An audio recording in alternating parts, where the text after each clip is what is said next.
Halo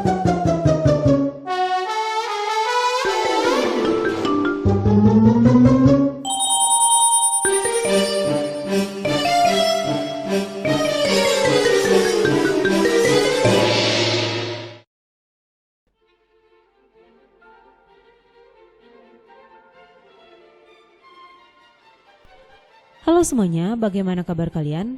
Masih semangat? Saya harap masih semangat. Kali ini di dalam aljabar linear elementer kita akan belajar mengenai nilai eigen serta vektor eigen. Hal ini sebenarnya sudah kita sentil sedikit di dalam subbab 2.3 serta subbab 4.3. Mari kita perhatikan teorema berikut. Definisi. Jika adalah sebuah matriks n kali n, maka sebuah vektor tak nol x pada Rn itu disebut vektor eigen dari matriks A. Jika Ax adalah sebuah kelipatan skalar dari X, jelasnya Ax sama dengan lambda X. Untuk skalar sebarang lambda, skalar lambda disebut nilai eigen atau eigenvalue dari A. Dan X disebut sebagai vektor eigen dari A yang terkait dengan lambda yang merupakan nilai eigen. Dalam R2 serta R3 perkalian dengan A itu memetakan setiap vektor eigen X dari A ke garis yang sama melewati titik asal ke tempat di mana X berada. Coba perhatikan untuk gambar 7.1.1. Untuk gambar A, ketika lambdanya berada di antara nilai ini, maka X itu diperkecil. Kita perhatikan dari sini akhirnya ke sini, ya kan? Diperkecil. Sedangkan kalau dia lebih besar sama dengan 1, maka dia diperbesar. Kalau dia berada di dalam selang ini, maka dibalik arahnya. Kemudian diperkecil. Nah, sedangkan untuk yang ini diperbesar dan dibalik tentunya. Contoh 1, vektor eigen dari matriks 2 kali 2. Nah, di sini ada vektor X. Kemudian di sini dikatakan bahwa vektor X tersebut adalah vektor eigen dari A sama dengan ini yang terkait dengan nilai eigen lambda sama dengan 3. Coba kita cari. AX kita kalikan. Nah, nanti kita akan peroleh hasil ini dan ternyata itu adalah 3X, ya kan? Sehingga kita bisa nyatakan bahwa statement ini itu benar.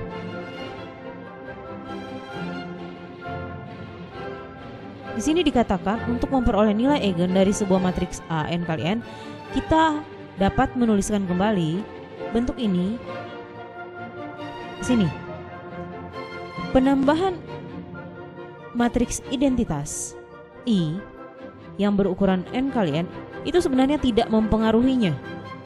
Tetapi nantinya itu akan sangat membantu kalian di dalam melakukan perhitungan.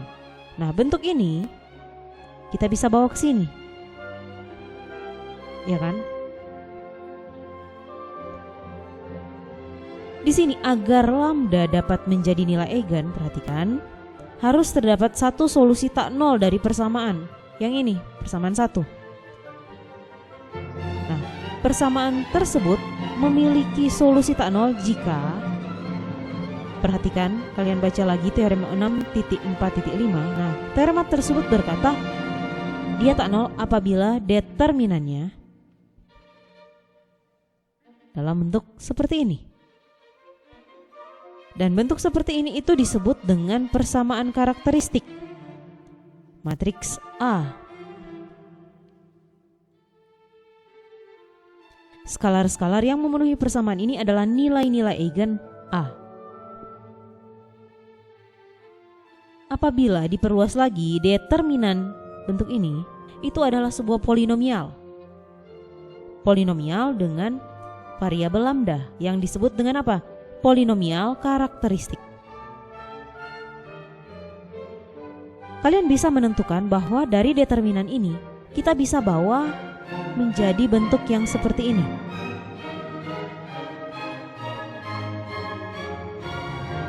Berdasarkan teorema dasar aljabar, persamaan yang ini itu memiliki sebanyak-banyaknya n solusi yang berbeda apabila matriksnya berukuran n kali n.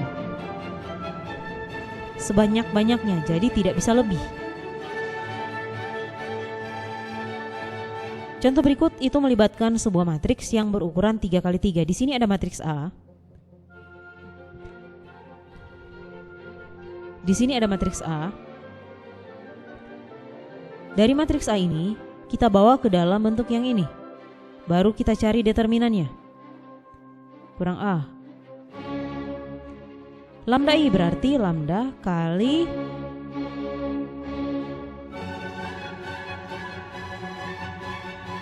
dikurangi dengan A.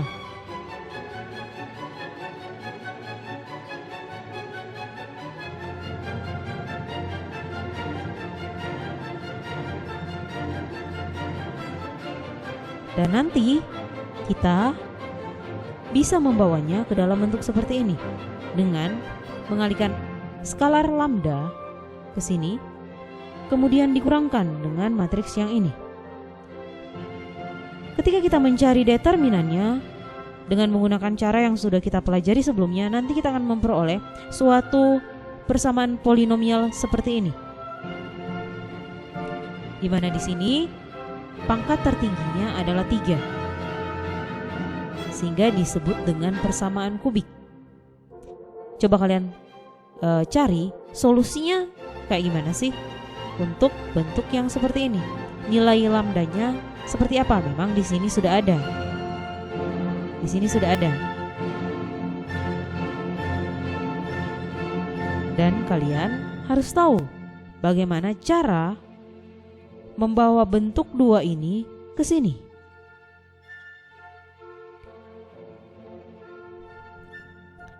Dari bentuk ini nanti kita akan memperoleh nilai lambda. Lambda sama dengan 4, lambda sama dengan 2 tambah akar 3 serta lambda tambah 2 kurang akar 3. Di mana itu merupakan nilai-nilai eigen dari A.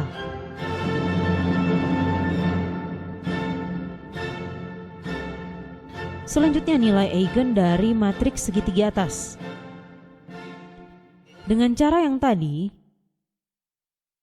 kita bisa membawa matriks A ini ke dalam bentuk determinan lambda I kurang A.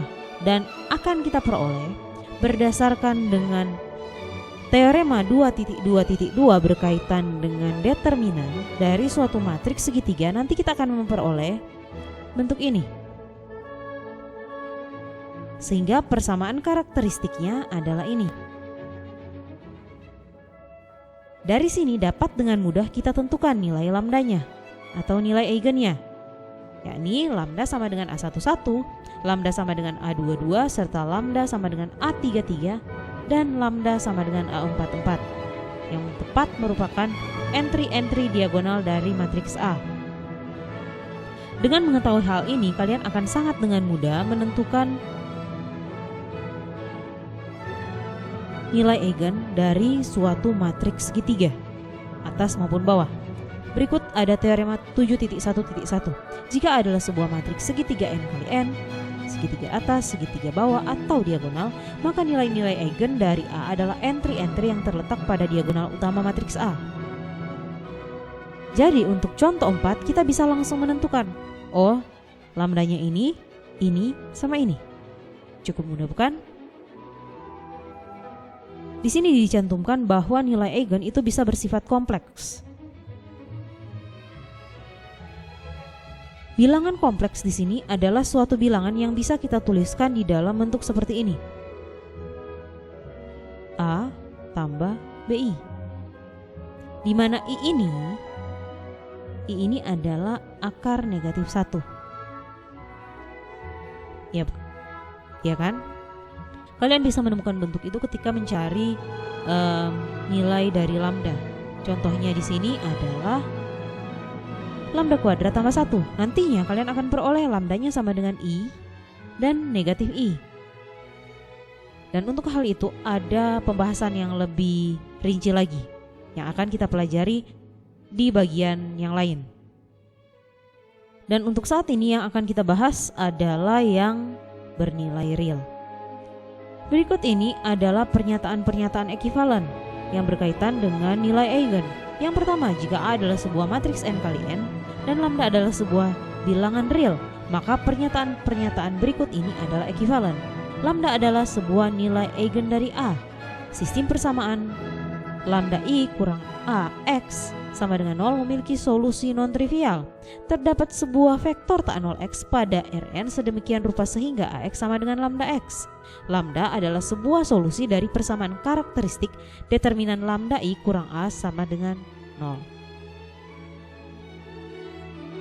Dari sini kita dapat mengetahui bahwa untuk mencari salah satu dari antara pernyataan-pernyataan ini untuk membuktikan salah satunya benar, kita bisa angkat dia dari pernyataan yang lain, ya kan? Karena di sini bersifat ekivalen. Sekarang kita akan mencoba menentukan basis untuk ruang eigen. Contoh 5. Contoh 5 basis untuk ruang eigen. Nah, di sini ada matriks A yang berukuran 3x3. Nanti dengan menggunakan hal yang sudah kita pelajari sebelumnya, kita bisa menemukan persamaan karakteristik matriks A adalah dalam bentuk seperti ini. Atau kita bisa faktorkan yang ini, atau nilai eigennya adalah 1 dan 2. Menurut definisi X sama dengan X1, X2, dan X3 adalah sebuah vektor eigen dari matriks A yang terkait dengan lambda jika dan hanya jika X adalah sebuah solusi non-trivial dari lambda I kurang A X sama dengan 0, yaitu kalau lambdanya sama dengan 2, maka bentuk ini menjadi seperti ini. Kita substitusi lambda menjadi 2. Dengan menyelesaikan sistem tersebut, nanti kita akan memperoleh penyelesaiannya dalam bentuk seperti ini. Coba kalian cari ya. Jadi X1 sama dengan negatif S, X2 sama dengan T, X3 sama dengan S. Sehingga di sini, perhatikan, terdapat dan dapat kita bawa menjadi bentuk yang seperti ini. Sehingga itu bebas linear dan vektor-vektor ini membentuk sebuah basis untuk ruang eigen yang terkait dengan lambda sama dengan 2. Selanjutnya, bagaimana jika lambdanya sama dengan 1? Kita substitusikan lagi lambdanya dengan 1 dan akan kita peroleh bentuk ini yang kita selesaikan akan memperoleh hasil ini. Dan dapat kita bawa menjadi bentuk ini. Sehingga diperoleh sebuah basis untuk ruang eigen yang terkait dengan lambda sama dengan 1, yaitu yang ini. Bagaimana jika suatu matriks dipangkatkan? Bagaimana dengan nilai eigennya? Apakah kita perlu memangkatkan matriks tersebut baru mencari nilai eigennya? Tidak. Mengapa demikian? Perhatikan. Jika suatu matriks dipangkatkan, kalau di sini dipangkatkan dengan 2, maka bentuk ini kita bisa bawa ke sini. Berdasarkan dengan yang diketahui, AX itu sama dengan lambda X. Maka dari sini kita bisa bawa ke sini. Ya kan? Kemudian ke sini. Nah, AX ini adalah lambda X, sehingga kita ganti, kita bawa ke sini. Sehingga menghasilkan lambda kuadrat X. Pangkat 2, lambdanya pangkat 2. Berarti pangkat 2, lambdanya pangkat 2. Nah, ini teoremanya. Sehingga nantinya kalau ada suatu matriks yang dipangkatkan dengan 3, berarti lambdanya kita pangkatkan 3. Teorema 7.1.3. Jika K adalah bilangan bulat positif, lambda adalah nilai eigen dari suatu matriks A, dan X adalah vektor eigen yang terkait dengan lambda, maka lambda pangkat K adalah nilai eigen dari A pangkat K, dan X adalah vektor eigen yang terkait dengannya. Contoh 6, kita mau terapkan teorema yang sudah kita pelajari tadi. Di sini matriks A dipangkatkan dengan 7. Jadi bagaimana dengan nilai eigennya. Bagaimana dengan vektor eigennya? Dari contoh 5 kita sudah ketahui bahwa lambdanya itu sama dengan 2 serta sama dengan 1. Berdasarkan teorema yang sudah kita pelajari sebelumnya, nanti kita akan mendapatkan lambdanya bernilai seperti ini dan ini. Dan berdasarkan teorema kita juga akan mendapatkan ini. Vektor-vektor eigen dari A yang terkait dengan nilai eigen lambda sama dengan 2. Kemudian yang ini untuk lambda sama dengan 1. Nilai eigen dan keterbalikan. Teorema 7.1.4. Sebuah matriks bujur sangkar A dapat dibalik jika dan hanya jika lambda sama dengan 0 bukan merupakan nilai eigen dari A. Jadi di sini ketika ada lambda yang sama dengan 0 yang merupakan nilai eigen dari A, maka kita dapat pastikan bahwa matriks tersebut tidak dapat dibalik. Kalau contoh 5 tentunya dari matriks tersebut karena lambdanya sama dengan 1, kemudian lambdanya sama dengan 2, maka kita dapat pastikan bahwa dia dapat dibalik. Selanjutnya coba perhatikan teorema berikut.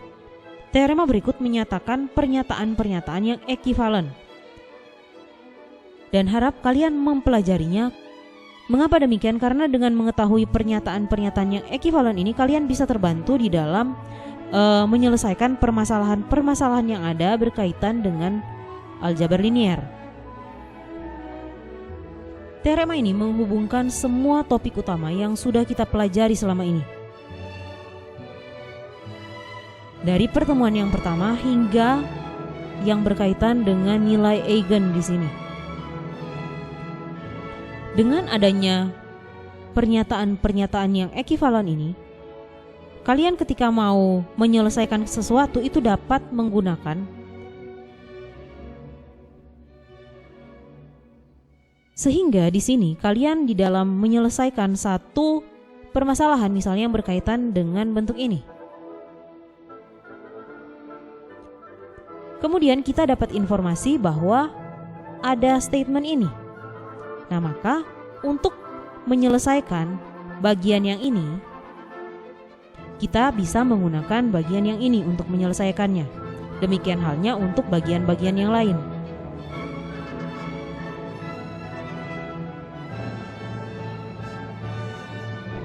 Sehingga di sini berkaitan dengan aljabar linier elementer, kalian harus paham betul dari awal. Jadi, kalau misalnya ada satu bagian yang kalian tidak paham, pelajari itu. Jangan sampai tertinggal. Jadi, pelajari baik-baik dari materi yang awal hingga materi yang kita pelajari saat ini.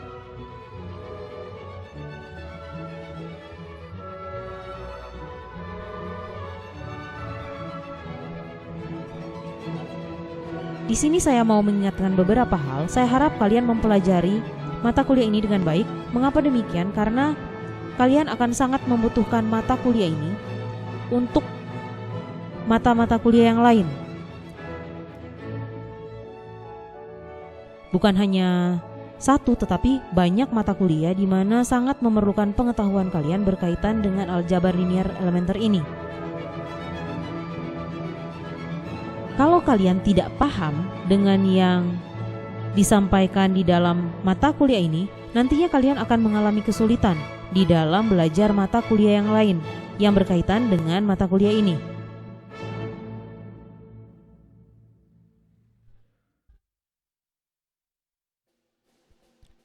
Oke, sampai di sini saja.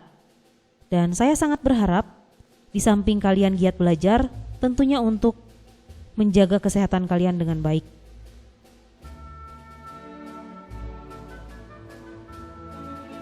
Sampai jumpa di video-video mata kuliah yang lain.